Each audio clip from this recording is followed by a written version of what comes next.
Good morning. Hello, my name is Kenny Polcari, and I am your host of the party. And today is Friday, February 10th, 2023. And what is it that's going on? Well, stocks continue to push lower yesterday as investors now are starting to reconsider Fed policy and what they're saying, right? Google continues to get hammered over the head after that whole Bard rookie era, which is still surprising to me, but it is what it is. Micron is just the latest company to join a long list of companies announcing reductions in force. Layoffs, right? And what are we having for dinner tonight? We're having the Bucatini and a sweet orange bell pepper sauce. It sounds interesting and it is very delicious. So look, the axe continues to swing as more and more companies announce layoffs. Micron just the latest to announce a 10% reduction in force while suspending any bonuses for 2023, and they join Disney, Yahoo, Zoom, Dell, PayPal, Affirm, and Fox Corp as these companies use the weakening economic environment as a reason to clean house. The Fed continues to hint at even higher rates, now teasing something with a 6 in it, all while the media continues to dissect Joey's speech on Tuesday. The algos continue to punish Google for making that rookie mistake as they take the stock down another 4%, leaving it down 11% in 2 days after the Bard debacle. Lyft reports an unexpected loss, which is just dumb because what were they thinking? Did the C-suite not know it was coming? Expedia repeats that mistake this morning. The SEC reaches a $30 million settlement with Kraken, forcing them to stop offering crypto staking services, escalating the enforcement campaign against the cryptocurrency industry. And guess what? The Chinese balloon was in fact carrying spy tools and other equipment to gather intel. Are you surprised? And all this caused stocks to end the trading day lower. The Dow lost 250 points. The S&P gave up 36. The NASDAQ lost 120 points. The Russell gave back 30, while the transports got hammered, losing 330 points or just over 2%. In the end, what this suggests is that the ongoing volatility that we've been talking about for months is causing investors and traders and algos to reconsider the narrative, leaving them unconvinced at the moment that the rally we've seen up to this point is going to be able to power through what is becoming a bit more anxious, right? Yes, the labor market's been strong, and that's been proven to be a problem for JJ, and this strength is now causing some to listen to what JJ is saying versus what they want him to say. And besides the fact, we got loads of layoffs coming, so the data is going to change. Rates are going to continue to rise, albeit at a slower pace, yet they're still going to rise until they get to what the Fed considers the terminal or neutral rate. At that point, the Fed's going to hold them there, throwing water on the idea that the Fed was going to start cutting rates in late summer, early fall of this year.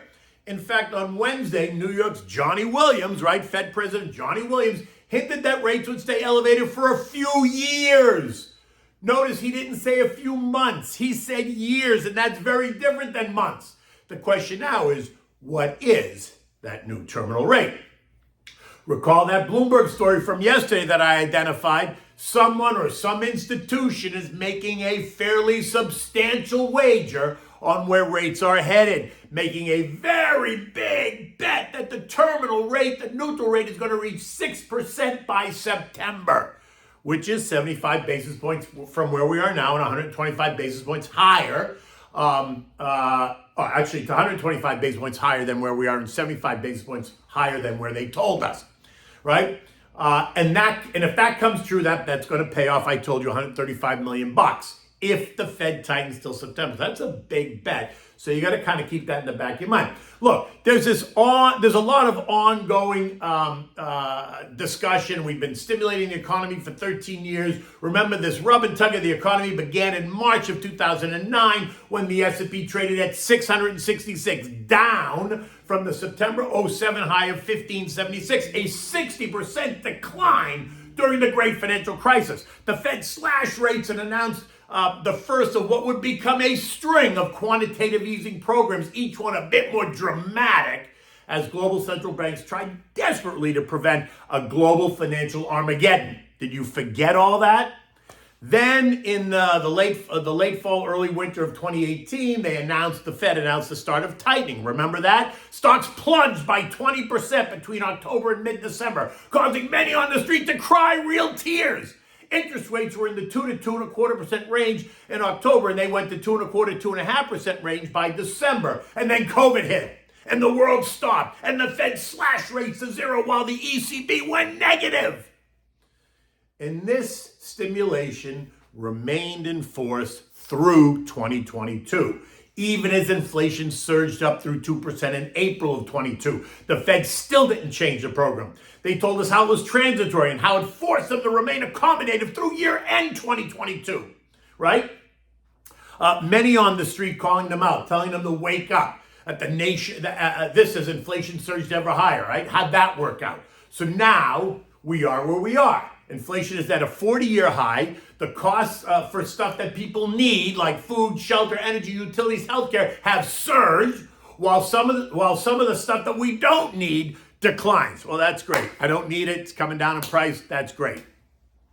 Bonds, after having contributed nothing to the investment equation, are now yielding more than 4%, right? Short duration bonds are yielding more than 4%. And that's causing some investors to consider reallocating, rebalancing investment dollars. And that, my friends, continues to cause some angst for the stock market because money will come out of the market and go into bonds.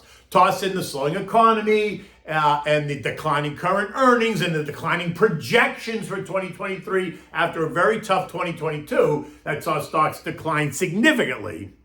Toss in the inverted yield curve now for 11 months, out of control government spending, and you have at best an antsy environment. Doesn't mean you have to walk away, just means it's antsy. Oil, which has been stuck in the $72, $82 range for months now, is once again kissing $80 a barrel. This, as the expected, China reopening is going to cause demand to surge. And then overnight, we learned that Russia is cutting supply to fight the price caps imposed upon them for invading Ukraine. And this is helping to send oil up again. It's up 2%, a little over 2% this morning, trading at $80 a barrel. Remember, many in the industry are now calling for $92 an average price of oil in 23, with others suggesting it's going to go over 100. Investors trying to overlook all of this have gone on a shopping spree in early 23, right? Scooping up some of the biggest losers from last year. And all you have to do is look at Cathie Woods' ARK fund, right? The disruptive tech. Last year, she lost 70%. And so far this year, she's up 30%. Great. It sounds good. But remember, she has to still gain 200% to get even to where she was at the highs last year. Other sectors that have benefited from investor enthusiasm included communications, tech, semis, airlines, metals, and miners, right? All sectors that got beat up last year, right? And that should do well in a recovering economy. But if the Fed continues to hammer home higher rates, then look for even these gains to become a bit more muted.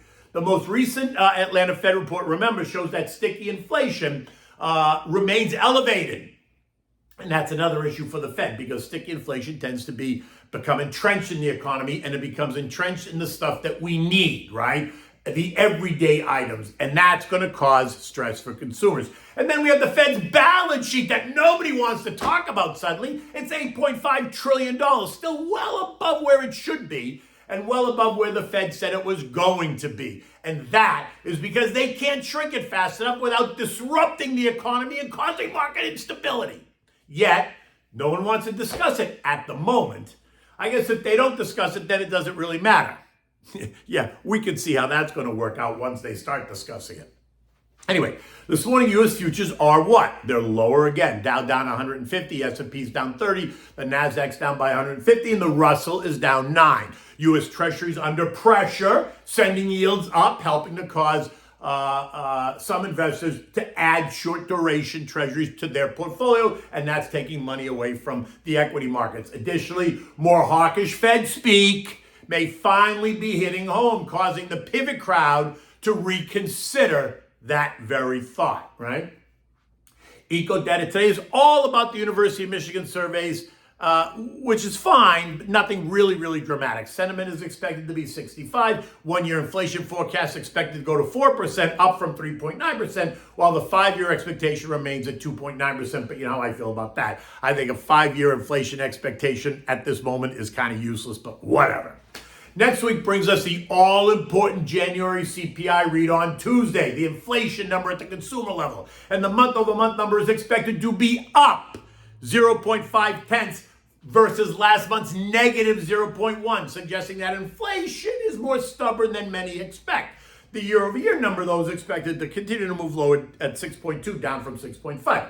PPI is also due up. That's inflation at the producer level, and that comes out on Thursday, and that's also expected to show a month-over-month increase of 0.4%, up from last month's negative 0.5. While the year-over-year number is also going to decline to 5.4, down from 6.2. In addition, we're going to get retail sales, factory data, building permits, housing starts, and leading economic indicators that are expected to be lower by 0.3.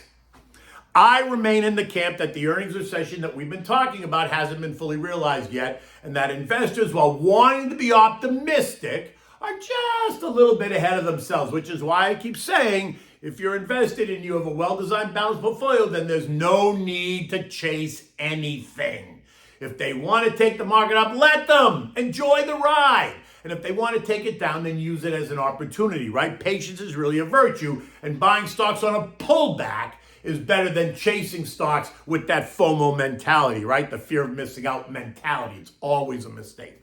The S&P closed the day at 4,081, down 35 points, and now below the 4,100 century mark. While we're still holding well above the 4,000 level, I continue to think that we're going to test it again over the next couple of weeks, where I think it should hold. And if it doesn't, then the December lows of 38.50 is going to be right in the bullseye. I am happy to let names I like come to me rather than chase them higher, and I keep telling you that. Large cap, mega cap, multinationals that are good dividend payers come to my mind. You know I'm overweight those sectors, and for good reason at the moment. In addition, mid cap and small cap sectors would be a buy on a pullback. Now, remember, building a strong foundation is the key here. Dollar cost averaging into it is the key here. As long as your names are solid, you like them, the reason you own them remain the same, and nothing significant really has changed about them. Right? You continue to put those dividends to work, right? The dividends get paid, you reinvest them right away. Okay, so what do we have for dinner tonight? So we're going to make this bucatini in a sweet orange bell pepper sauce, right? You can use I'm using orange because it's colorful. You can use red, you can use green, you can use yellow, whatever. You need a pound of bucatini. You need the vibrant orange bell peppers, washed and sliced them thin. You need diced onion, garlic, olive oil, salt and pepper, fresh basil, hot red pepper if you want, that's optional, and plenty of pecorino romano cheese. This is simple. Bring a pot of salted water to a rolling boil so that it's ready. In a large saute pan that's going to be able to accommodate the pasta, you want to heat up the olive oil, saute the garlic, now add in the diced onions, saute that until it's translucent or so, 8 to 10 minutes. Add in the thinly sliced orange peppers, right? Saute them until they're soft, season it with salt and pepper. When they're nice and soft, you're going to take about 3/4 of that mix, put it in the food processor and blend it, and then return it to the pan that have the other strips in it still, right? Now cook your pasta until it's al dente, maybe 8 minutes or so.